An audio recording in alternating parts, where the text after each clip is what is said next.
माँ का आखिरी खत। रात के 1 बज चुके थे। माँ कभी दरवाजे की तरफ देखती तो कभी एक नज़र घड़ी की तरफ। माँ की आंखों में और चेहरे पर चिंता साफ नज़र आ रही थी। थोड़ी ही देर में दरवाजे की घंटी बजी। माँ ने काफ़ी तेज़ी से दरवाज़ा खोला और सामने बेटे राजू और बहू रत्ना को देखकर पूछा, इतनी देर क्यों हो गई? मैं कब से तुम्हारी राह देख रही थी। माँ, मैं अब छोटा नहीं हूँ, तुम मेरी चिंता मत किया करो। राजू घर के अंदर प्रवेश करते हुए बोला, बेटा कितना भी बड़ा हो जाए माँ के लिए छोटा ही रहता है। चलो छोड़ो, हाथ पैर धो लो, मैं तुम्हारे लिए खाना लगा देती हूँ। माँ ने दरवाज़ा बंद करते हुए कहा, माँ जी, हम बाहर से खाना खाकर आए हैं, आप खा लीजिए, हम सोने जा रहे हैं, बहू रत्ना ने कहा। लेकिन मैंने तो तुम लोगों की पसंद की खीर बनाई है, आओ थोड़ी थोड़ी खा लो। माँ, तुझे एक बार में समझ में नहीं आता क्या? तेरी बहू ने कहा ना, हम बाहर से खाना खाकर आए हैं, क्यों परेशान करती है? जा तू खीर खा ले और सो जा, और हमें भी शांति से सोने दे।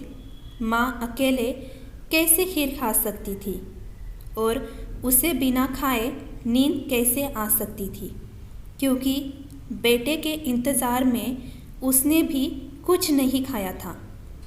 वह किचन में गई, एक गिलास पानी पिया और अपने रूम में चली गई। सुबह 9 बजे राजू की आंखें खुली। बाजू में रत्ना अभी भी सो रही थी। राजू हॉल में आया तो लैपटॉप के पास रखी एक चिट्ठी पर उसकी नज़र पड़ी। यह चिट्ठी किसकी हो सकती है, यह देखने के लिए उसने चिट्ठी खोलकर पढ़ना शुरू किया। चिट्ठी में लिखा था, मेरे लाल, तू सोच रहा होगा कि एक ही घर में रहते हुए ये चिट्ठी क्यों? मैं तुम्हें बोलकर भी ये बात बता सकती थी। हाँ, बता सकती थी, अगर तू मेरी बातें सुनना चाहता तो। किसी एक्सप्रेस गाड़ी की तरह तू आता है और कुछ ही पलों में निकल जाता है। खैर, वो सब जाने दो। कल तुम्हारा जन्मदिन था, इसलिए मैंने खीर बनाई थी। सोचा कम से कम आज के दिन साथ में बैठकर खाना खाएंगे। मगर मैं यह बात भूल गई थी कि मेरा बेटा बड़ा हो चुका है, तो अपने दोस्तों के साथ पार्टी करेगा, खाना खाएगा।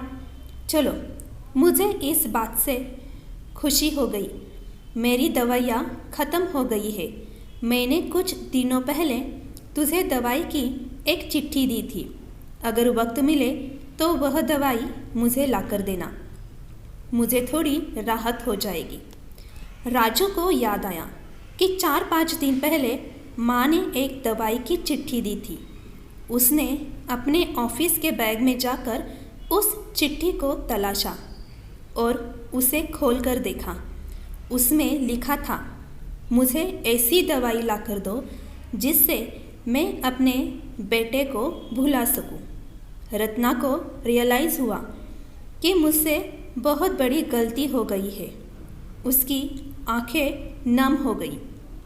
वह तुरंत अपने माँ के कमरे की तरफ दौड़ा।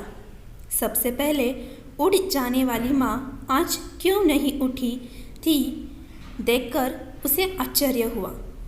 उसने माँ को उठाने की काफ़ी कोशिश की, लेकिन माँ एक गहरी नींद में सो चुकी थी।